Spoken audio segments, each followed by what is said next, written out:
Assalamualaikum warahmatullahi wabarakatuh. Alhamdulillah, masih bersama saya Gambio di channel Kalam Siasi. Semoga semua pemirsa channel ini senantiasa dalam keberkahan dan ridha Allah Subhanahu wa Ta'ala.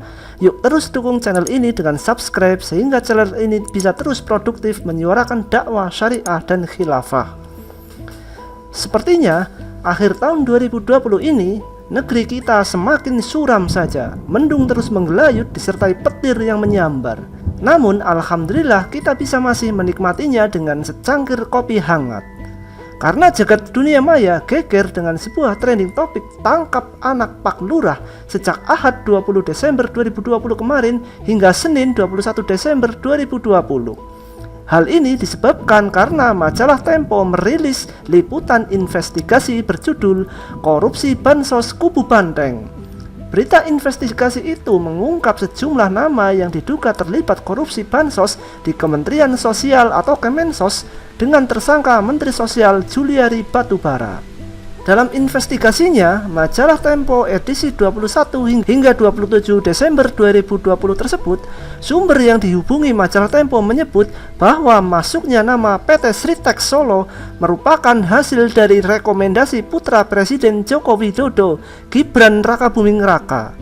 Penyebutan nama putra presiden ini tentunya menjadi sebuah pukulan tersendiri, mengingat baru saja Gibran merayakan kemenangan dirinya atas terpilihnya sebagai wali kota Solo.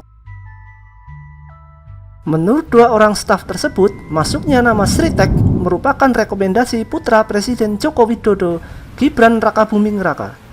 Itu bagian anak Pak Lurah, tutur seorang di antaranya. Sebutan Pak Lurah mengacu pada Jokowi.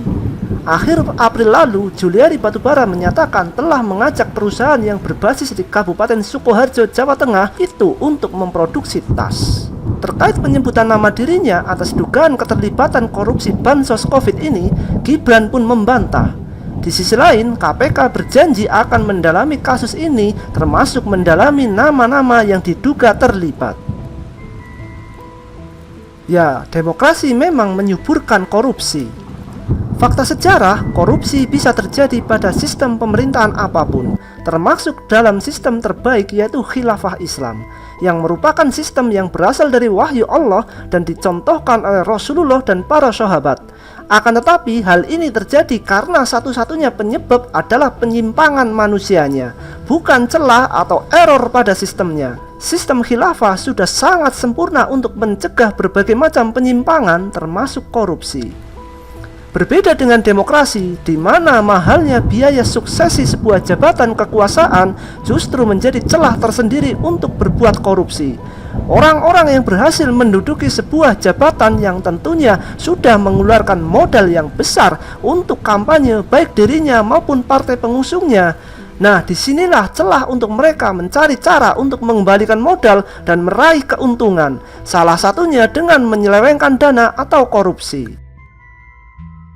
Lalu, paham sekulerisme yang menghendaki pemisahan antara ajaran agama dan politik menjadikan politik berjalan tanpa ada standar moral ilahi, sehingga para politikus cenderung tidak merasa berdosa ketika melakukan penyelewengan kekuasaan. Tentunya ini berbeda dengan konsep sistem khilafah yang menjadikan Islam sebagai standar dalam berpolitik dan berkehidupan. Selain itu, juga suksesi meraih jabatan dalam sistem khilafah yang relatif tanpa biaya besar, serta sanksi tegas syariat Islam atas perbuatan korupsi yang bisa sampai hukuman mati. Tentunya akan membuat para pejabat termasuk khalifah sendiri akan menutup keinginan untuk korupsi atau menyelewengkan kekuasaan. Demikianlah betapa sempurnanya sistem khilafah Islam ini. Wallahu a'lam bishawab. Wabillahi taufiq wal hidayah. Wassalamualaikum warahmatullahi wabarakatuh.